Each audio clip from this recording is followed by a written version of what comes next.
বিএনপির হাতে যদি আবার ক্ষমতায় থাকে কিচ্ছু পরিবর্তন হবে না, আবার জেলেও সেই কদু হবে। সহজ কথা। এই মুহূর্তে বিএনপি ব্যতীত কোন রাজনৈতিক দল ক্ষমতায় এসে এই দেশকে চালাতে পারবে না, দেশকে স্থিতিশীল রাখতে পারবে না। নুরর এই ভিডিওটা নিয়ে অনেক টোল করছে, মনে করছেন আমরা কিচ্ছু দুনিয়াতে আর কিছু দেখি না, খালি ও তা দেখি না নি। তো আর একটা ভিডিও দেখুক।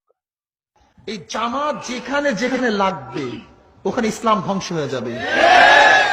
জামাত লাগছে আলিয়া মাদ্রাসার মধ্যে, আলিয়া জামাত লাগছে ইত্তেহাদুল উম্মার মধ্যে, ইত্তেহাদুল উম্মা। জামাত লাগছে বিএনপির মধ্যে, বিএনপি।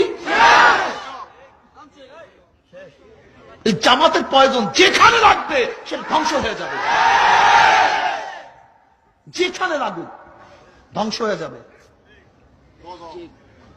আল্লামা দরখাস্তি রহমাতুল্লাহ বলছেন, আল্লামা দরখাস্তি রহমাতুল্লাহ হাফিজুল হাদিস, যে হাফিজুল হাদিস 1 লক্ষ উপর হাদিস মুখস্থ ছিল, আব্দুল্লাহ দরখাস্তি রহমাতুল্লাহ আলাইহি, তিনি বলেছেন যদি কোন দেশ যদি কমিউনিস্টরা দখল করে নেয় সেখানেও একদিন ইসলাম আসতে পারে,